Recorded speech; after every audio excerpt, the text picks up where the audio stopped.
Bom dia, boa tarde, boa noite aí para quem estiver assistindo essa videoaula. Eh, Hoje a gente vai falar um pouco sobre uma característica muito importante da geografia, que é essa introdução. Por que é necessário a gente fazer uma introdução do pensamento geográfico? Porque é através dessa introdução que a gente vai entender como foi o processo de evolução do pensamento geográfico com o passar do tempo. Iremos entender que nem sempre a geografia ela foi uma ciência. E iremos entender por que não era uma ciência e foi se tornar uma ciência só após a idade contemporânea. E compreender alguns conceitos sobre lugar, território, paisagem, espaço geográfico, as escolas geográficas, escola quantitativa, escola qualitativa, a escola determinista, a escola possibilista. Então, tudo isso vai ser fator de estudo no decorrer dessa aula.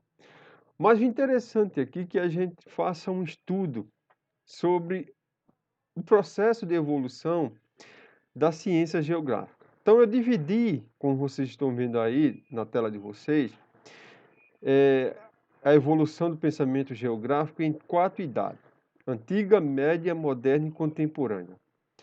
Então, só a partir da idade contemporânea é que a gente vai ver de fato a geografia se tornar uma ciência. Mas antes de chegar na idade contemporânea, vamos discutir um pouco sobre a idade antiga, média e moderna. Por que nessas 3 idades aqui a geografia ela não teve ainda uma situação ainda de ciência? Porque nesse período da história, pessoal, o conhecimento científico ele não era um conhecimento muito ramificado. Que quem tinha um conhecimento de uma determinada área, ele também tinha um conhecimento de diversas áreas. Então, quem era filósofo, era sociólogo, era historiador, era geógrafo, era químico, era biólogo. Então, ele detinha todo o conhecimento. Não existia essa gama de ciência que existe hoje, toda ramificada com seu próprio objetivo de estudo. Mas a geografia em si, ela era uma geografia estritamente descritiva nesse período da história, aqui na Idade Antiga, Média e Moderna. Mas o que era uma geografia descritiva? Era apenas você descrever algum fenômeno da natureza. Era haver um tremor de terra e aquela pessoa, ela, ela simplesmente ela descrevesse o que estava acontecendo ali naquele momento. Então, houve um tremor de terra, as casas começaram a cair, o chão começou a rachar, as pessoas não conseguiam ficar de pé. Então, era essa situação que existia naquele período. Da mesma forma, era se uma pessoa chegasse a uma determinada paisagem, uma determinada vegetação e começasse apenas a descrever aquela situação. Vamos lá, um exemplo: chegasse na Caatinga, uma vegetação do semiárido nordestino, e descrevesse aquela paisagem.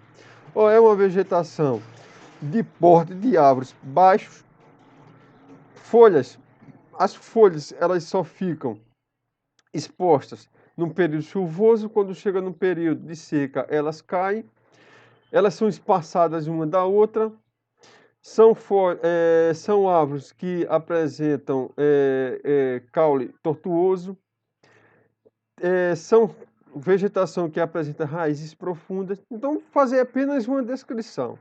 A geografia ela não tinha interesse naquele período histórico de saber o que provocava aquela situação, dar uma explicação por que a terra tremeu, qual foi o fator que provocou aquele tremor de terra e qual é o fator que provoca aquela característica daquela vegetação. Então era apenas descritiva, descrever uma determinada situação. Não tinha aqui nesse exato momento uma situação explicativa para determinado fato.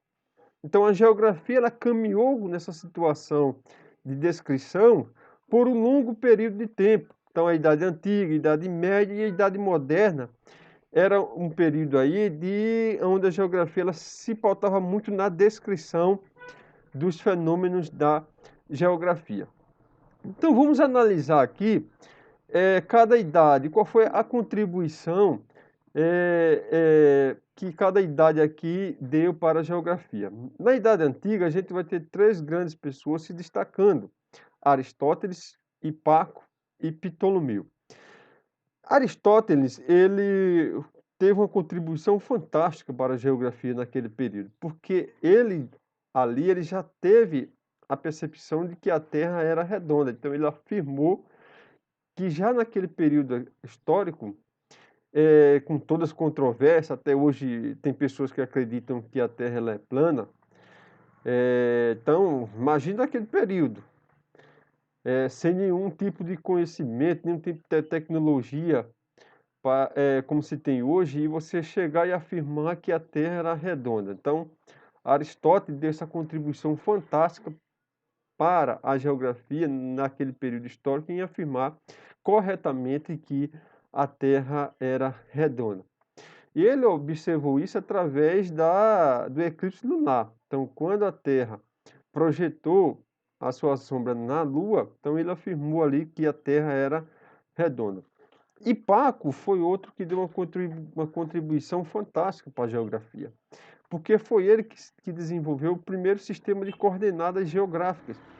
E a coordenada geográfica, ele serve, tem uma funcionalidade muito grande para a cartografia. Então, é através aí que você utiliza as coordenadas geográficas, que são o cruzamento entre os paralelos e os meridianos, você pode aí fazer uma construção de mapas mais sofisticados, você pode ter uma localização mais exata de algum acidente geográfico, de alguma pessoa na superfície da Terra, e etc. Então, essa foi a grande contribuição para Hipaco naquele período histórico.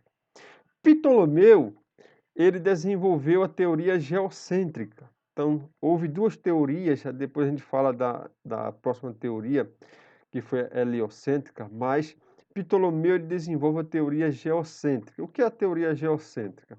Geo é a Terra, cêntrica é o centro. Então, Ptolomeu afirmava que a Terra era o centro do universo. Então, a Terra estava fixa e os demais planetas, junto com o Sol, estavam girando em torno da Terra. Chega na Idade Média. A Idade Média é marcada, por certa forma, por um retrocesso. Vou explicar a você por que esse retrocesso. No período da Idade Média, a gente vai ter um controle absurdo da igreja. Então, qualquer explicação de algum fato, ela tinha que ter um cunho muito religioso para aquela determinada explicação. A ciência, ela ficou um pouco de lado aqui nesse período da Idade Média. Não que não houve grande descoberta, houve grande descoberta, mas existia um controle muito forte da igreja aqui no período da Idade Média. E a Idade Média aqui, a igreja acreditava fortemente que a Terra era o centro do universo. E aí de quem dissesse que na verdade não era a Terra era o centro do universo aqui nesse período histórico. Você poderia até pagar pela vida, como aconteceu com algumas pessoas, que foi o caso de Galilei, que teve mesmo certo com a teoria, em propagar a teoria heliocêntrica de Nicolau Copérnico, teve que, de certa forma, negar que a Terra não era o centro do universo, perdão, que o Sol não era o centro do universo e sim a Terra, para não entrar na fogueira da Inquisição. Então, vamos aqui na Idade Média, para que você tenha ideia, havia um controle fortíssimo da Igreja Católica na ciência. E surge aqui, e a Igreja acreditava com unhas e dentes que a Terra era sim o centro do universo, e a Terra também era plana. Então acreditava-se que a Terra era plana e o centro do universo. Surge aqui a teoria, uma outra teoria chamada teoria heliocêntrica de Nicolau Copérnico. E essa teoria heliocêntrica afirmava o contrário, dizia que não, a Terra não é o centro do universo, e sim o Sol é o centro do universo, que é a teoria heliocêntrica. Então a Igreja não aceitava essa teoria de Copérnico, perseguiu com a Inquisição os adeptos dessa teoria heliocêntrica, como foi o caso de Galileu Galilei, e entre outros que a Igreja perseguiu naquele período por não acreditar que a teoria certa seria a heliocêntrica e não a teoria geocêntrica. Chegamos na Idade Moderna. A Idade Moderna ela vai marcar dois grandes acontecimentos, vai marcar a Idade Moderna: o Renascimento cultural e as grandes navegações. O Renascimento ele vai marcar o renascimento da ciência, né? O renascimento das explicações científicas para aqueles determinados fatos. Então, a Igreja, como tinha esse poder muito forte na Idade Média, ela agora começa a perder essa força aqui na Idade Moderna. Então, a geografia aqui na Idade Moderna, ela começa a ter não só a geografia, como a ciência em si começa agora a ter uma explicação menos religiosa para aquele determinado fato e ganhar uma explicação agora de cunho mais científico. Uma outra grande descoberta aqui foi as grandes navegações, descoberta de novas terras. Então, a descoberta de novos mundos, que principalmente aqui a gente vai ter a América, descoberta de novos povos, novas culturas, então, novas línguas. Então, foi aqui um período de grandes descobertas, aqui, um grande avanço para a ciência nesse período histórico aqui na Idade Moderna. Então, chegamos na Idade Contemporânea. A Idade Contemporânea, dois grandes cidadãos aqui, Carl Ritter e Alexandre von Humboldt, eles vão começar a pegar tudo que se foi construído da geografia naquele período da Idade Antiga, Média e Moderna e começar a dar uma explicação para aquele determinado fato. Então, a geografia que começa de ser apenas descritiva e começa a ganhar um termo aqui mais explicativo. Como falei, a questão da descrição de algum fenômeno geográfico, como eu citei o exemplo da caatinga e de um tremor de terra. Então, naquele período antes da Idade Contemporânea, era apenas descrever o que esse fenômeno causava na superfície da Terra. Então, o tremor de terra se descrevia como um fenômeno no qual provocou desastres naturais, provocou mortes, provocou queda de casas, provocou rachaduras no solo e etc. Mas a grande questão aqui é fazer uma explicação por que ocorreu aquele terremoto. Qual foi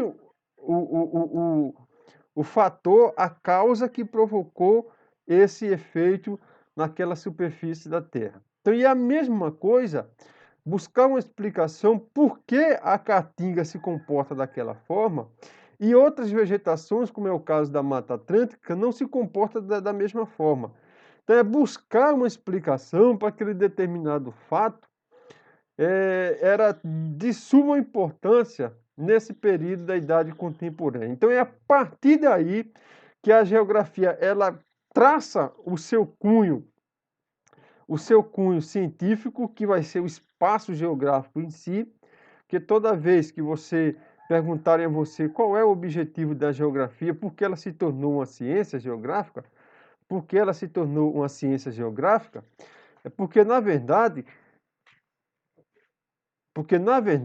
ela começa agora a, a ter um objetivo de estudo, que vai ser o espaço geográfico. Então, essa relação entre o homem e a natureza se tornou o foco principal da geografia. Então, a partir daí, com esse lado mais explicativo e com esse objetivo de estudo da geografia, é que de fato ela agora começa a se tornar uma ciência geográfica. Então, a partir da idade contemporânea. Então, alguns princípios que norteiam aí a geografia a partir da idade contemporânea. Então, a gente vai ter o primeiro princípio da extensão. Então, isso é interessante aí que você aí pega o caderno, faça essas anotações, porque isso, para quem vai fazer o SSA, esses princípios gostam de cair bastante. Então, a gente precisa compreender cada um desses princípios da geografia. Primeiro, da extensão.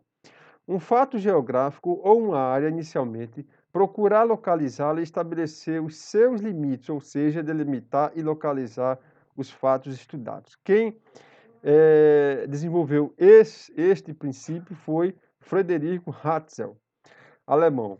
Então, o que é que esse cidadão quer dizer com isso? Simples, eu vou mostrar aqui essa imagem para que vocês observem bem. Existe uma parte do litoral de Pernambuco que ocorrem ataques de tubarões. Ali em Piedade, Boa Viagem, naquela faixa ali de mar. Segundo o princípio da geografia, então eu quero, como cientista, estudar por que está ocorrendo esses ataques de tubarão ali. O que é que eu devo fazer? É pegar e estudar todo o litoral pernambucano, em si, para descobrir essa situação? Não. Segundo o princípio da extensão, eu tenho que delimitar uma determinada região. Eu tenho que delimitar apenas aquela região que está acontecendo esse ataque de tubarão. Então, sabendo disso, eu devo delimitar aquela área e vou estudá-la. Então, através dessa delimitação, eu posso ter uma conclusão por que está havendo ataque de tubarão naquela região. É a mesma coisa que em Limoeiro passa o rio Capibaribe. E eu quero estudar as causas que estão levando à poluição do rio Capibaribe. Eu vou estudar todo o rio Capibaribe, desde Poção até na sua foz, no Recife? Não. Seria um trabalho muito cansativo.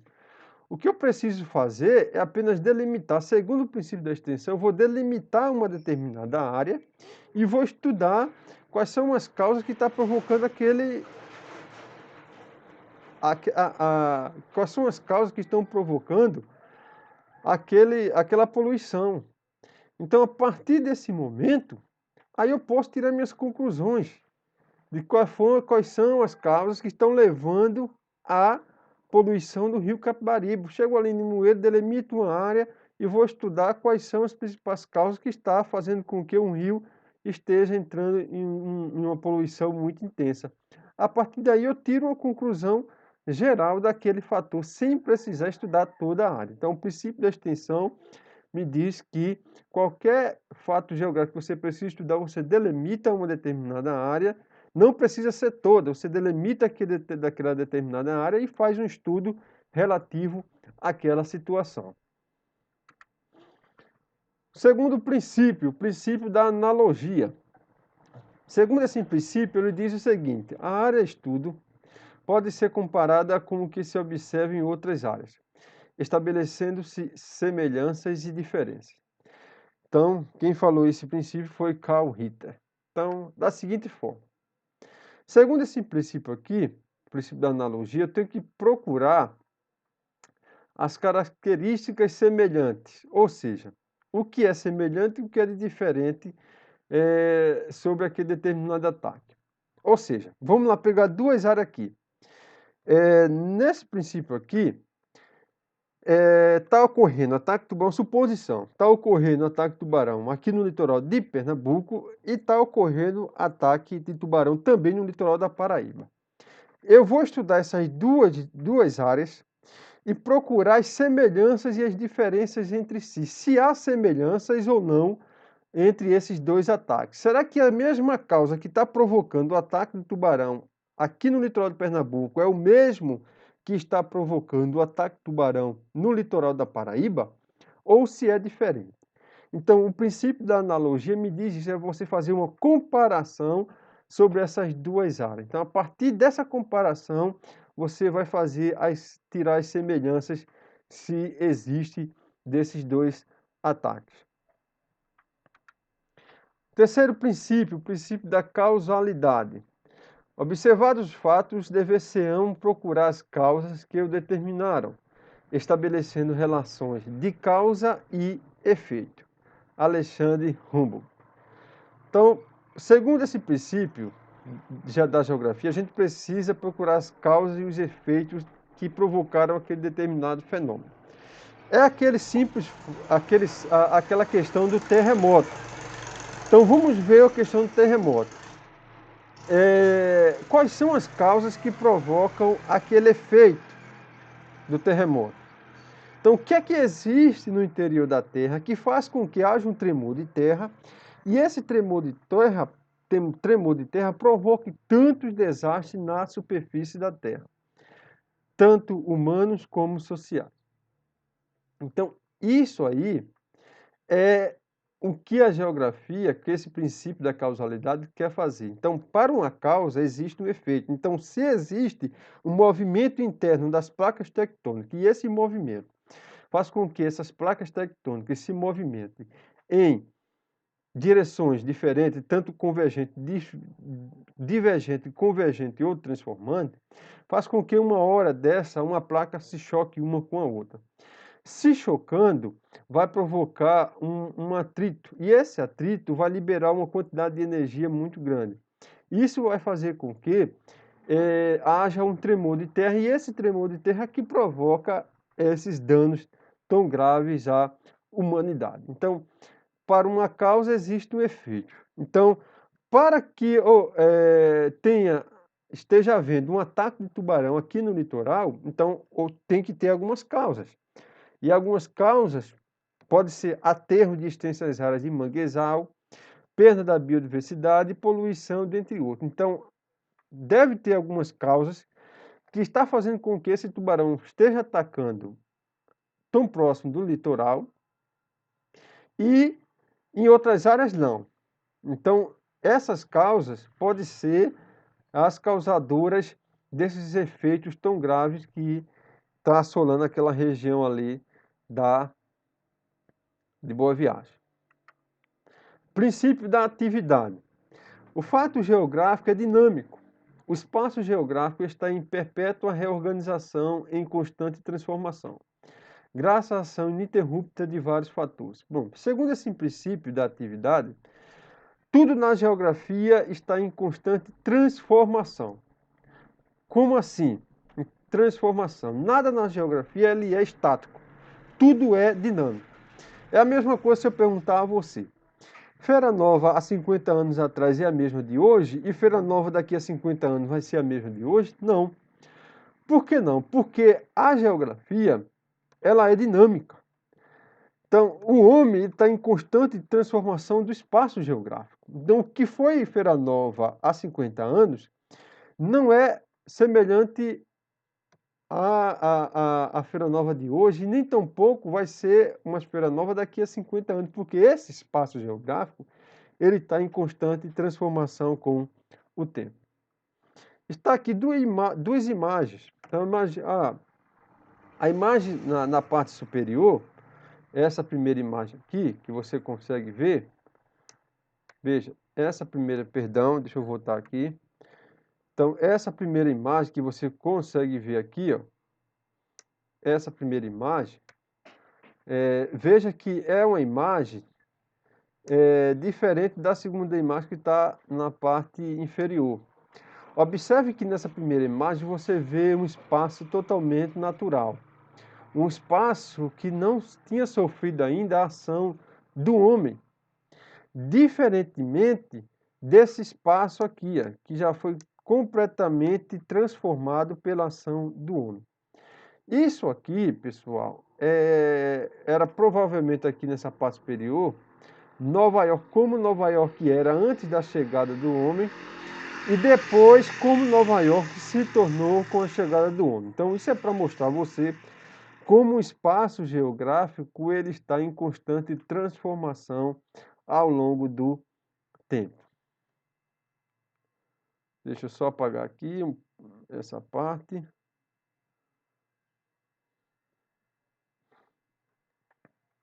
Então vamos. O último princípio. Princípio da conexidade. Estabelece que os fatos geográficos físico-humanos nunca parecem isolados. Estão sempre interligados um com o outro. Segundo esse princípio, pessoal, ele diz o seguinte: nada na geografia ele está isolado uma coisa com a outra. Os fatos geográficos estão interligados um com o outro. Veja, é a mesma coisa que eu for analisar o processo de desigualdade aqui em Feira Nova. E esse processo de desigualdade aqui em Feira Nova, ele é bem provável que seja o mesmo fator que esteja provocando em outras regiões do Brasil e do mundo.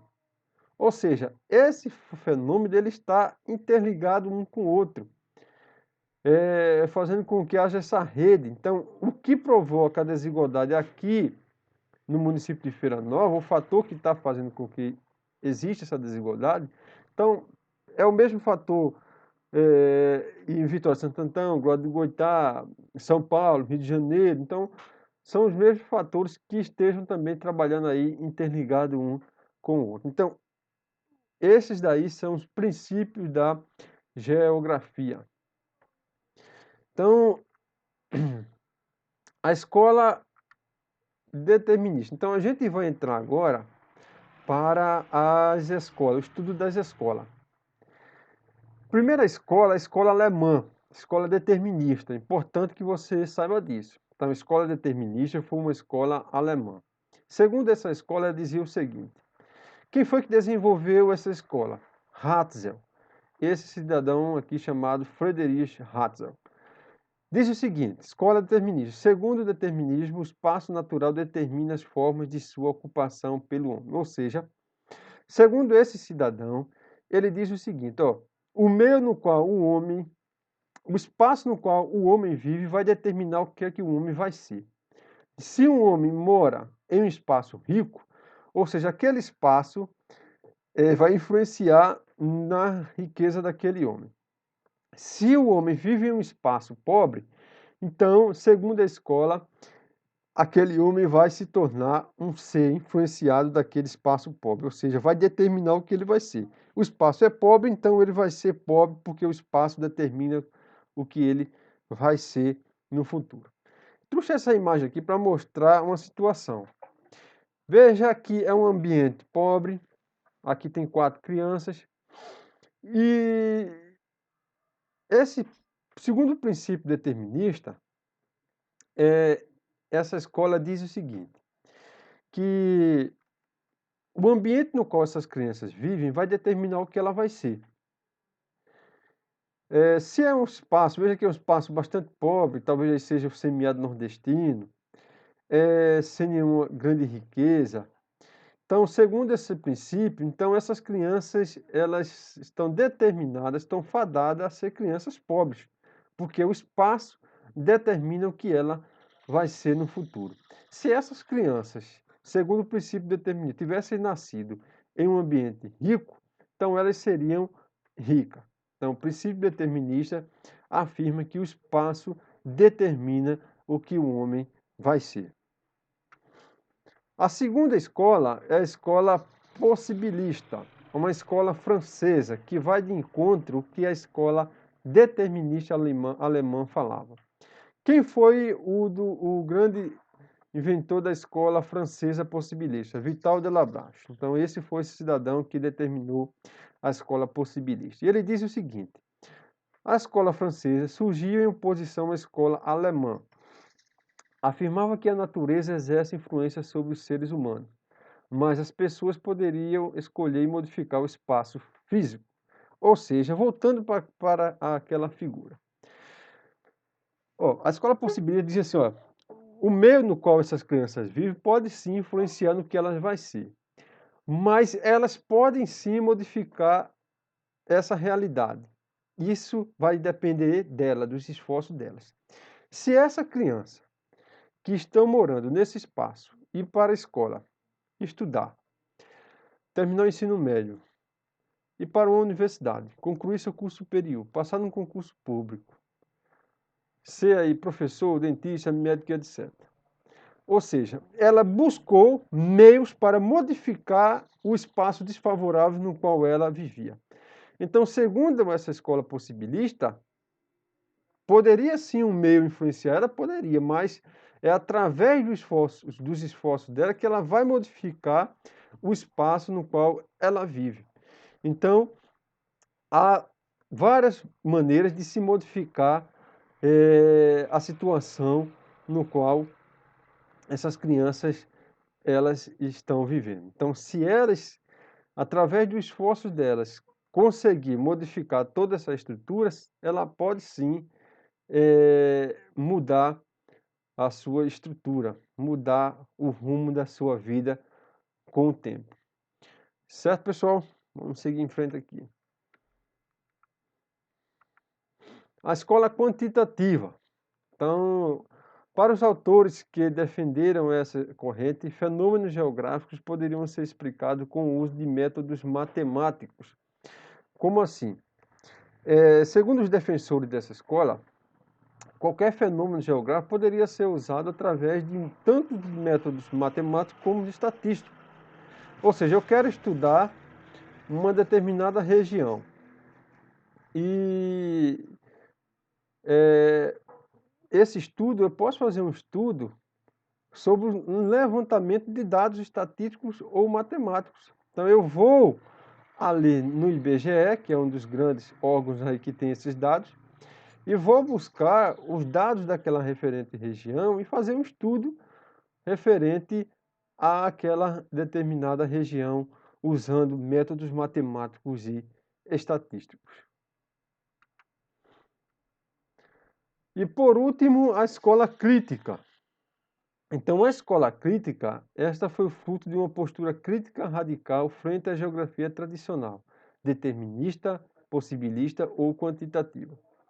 Eles assumiram o conteúdo político do conhecimento científico, propondo uma geografia militante que luta por uma sociedade mais justa. Então, a geografia crítica ela surge em oposição às três outras geografias que eu acabei de falar: a determinista, a possibilista e a quantitativa. Segundo essa escola crítica, ela é de cunho mais radical. Então ela luta, tem um cunho mais político, então ela luta por uma sociedade mais justa. Ela luta por uma sociedade mais igualitária. Então a gente sabe numa sociedade que a gente vive hoje, uma sociedade extremamente igualitária, onde há uma concentração de renda absurda na mão de poucas pessoas e uma disparidade social monstruosa. Então essa geografia que surge a partir aí da década de 70 e tem como um dos grandes defensores aí o nosso Milton Santos, geógrafo que já morreu, ele militava nessa escola crítica, nessa geografia mais justa. Então ele mostrava à sociedade, denunciavam essa sociedade, essa sociedade corrompida, essa sociedade extremamente que vê só a questão da riqueza e busca uma sociedade cada vez mais justa, uma sociedade cada vez mais igualitária através de uma distribuição de renda que chegue à maioria da população, certo? Então a gente encerra essa aula por hoje, mas antes, falar um pouco aqui sobre essa parte aqui. Então, geografia é uma ciência que tem por objetivo de estudo espaço produzido através das relações entre o homem e o meio. Bom, é interessante que a gente encerre com essa parte aqui, porque o grande objetivo da geografia, ela se torna uma ciência, de fato, a partir do momento que ela começa a estudar o espaço. O espaço em si vai dar à geografia o título dela de ciência, porque é ali no espaço que ocorrem as relações entre o homem e a natureza. Então, o espaço geográfico, perguntar a você, qual é o principal objetivo da geografia? o espaço geográfico. Então, por que o espaço geográfico? Porque é ali que existem as relações sociais entre o homem e a natureza, as modificações provocadas no decorrer do tempo. Então, aqui uma imagem para você mostrando aqui o Rio de Janeiro. Veja que isso aqui é um espaço geográfico. Por quê? Porque aqui existe essa relação entre o homem e a natureza, a modificação provocada pelo homem. Existe aqui uma relação social entre o habitante dessa região. Existe aqui uma relação econômica, uma relação cultural, uma relação religiosa entre essas pessoas. E isso faz com que isso se torne o objetivo de estudo da geografia. Então, essas relações entre o homem e a natureza nesse espaço.